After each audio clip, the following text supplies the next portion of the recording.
Thanks for staying with us. And Bill O'Reilly in the Miller Times segment tonight. New ABC News poll says even though Americans believe President Obama botched the Libyan situation badly, his overall job approval rating still stands at 47%. Same number, 47% disapprove.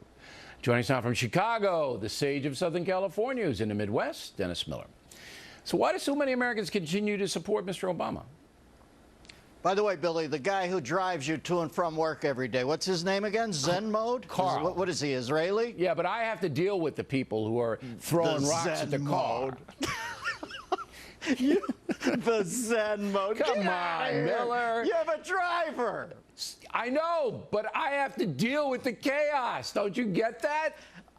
Sure. Okay. All right. See, you're Mr. Mellow. Miller, let me just give it to you. There are no tinted windows like out in Santa Barbara where you live. They're not allowed here in New York. People see me in the back of the car, okay? Hey! That kind of thing.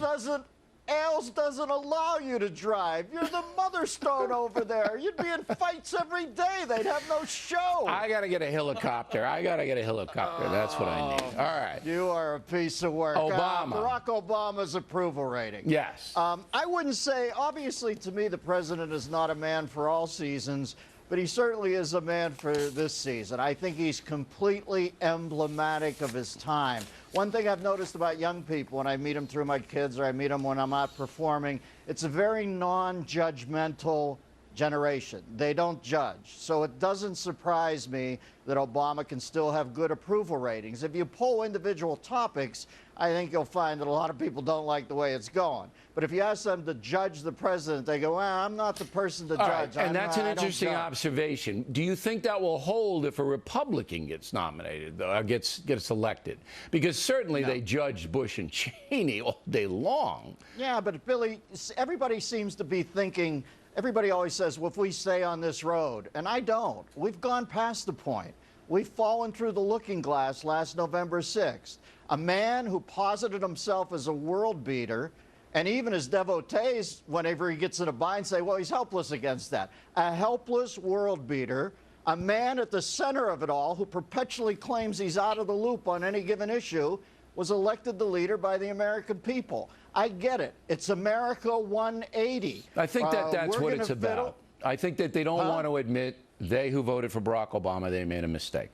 I think they're frustrated with Syria, Obamacare, the economy, the national debt. But when it comes right down to it, the people who pull the lever for the president don't want to say, you know, probably not a good decision. I think that's what we're seeing. Well, they pull that lever, they're yanking my chain. And while, you know, the people fiddle, Rome twerks, it would appear to me. All right, and now we've got Vladimir Putin. We screwed this thing up so bad, Putin is going to end up being the new Kissinger, shuttle diplomacy. He'll get a peace prize later in the year.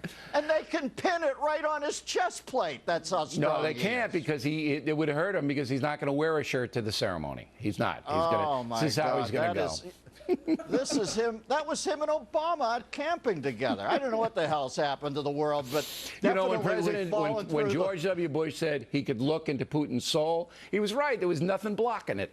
He could just see right in there. Because he had no shirt on. Right. Exactly. Very good, Miller. You picked right up on that, man. All right. Let's go to the NFL. All right. It's week 2 in the NFL, and 40% of the league's on the disabled list, including most of the ball boys.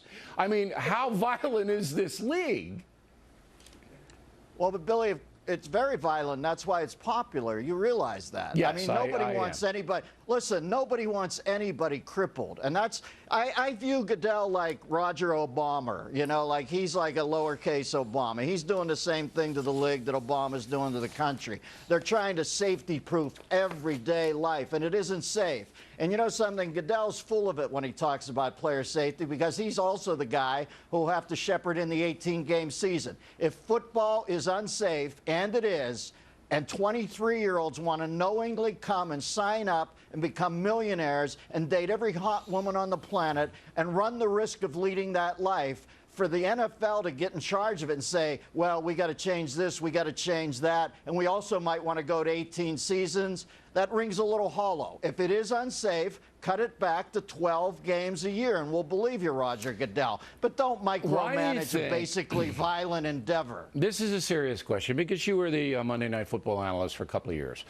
When I was growing up, we had the NFL here in New York Giants, legendary guys, Y.A. Tittle, Charlie Connolly, Alex Webster, Frank Gifford, all of these guys. They stayed on the field for the 12-14 games, most of them.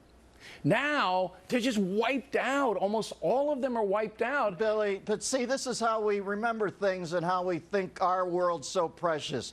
Nobody ever got hit harder than Frank Gifford by Chuck Bednarik. That's true. Bednarik stood over him, and people say he celebrated. He didn't. He just was pleased about the hit. And Darryl Football Stingley got paralyzed. You know, yes. But you know my violent. point, that most of the star players played the entire season.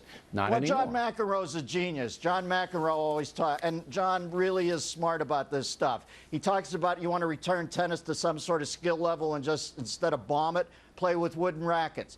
The football helmets and stuff have gotten so perfect and so lethal that you have men who are evolving physically, careening into each other at a higher rate of speed on more adherent fields. If you want to make it a little safer, you might get counterintuitive and think about leather helmets. I swear to God, that would slow a guy down. All right, Dennis Miller, everybody.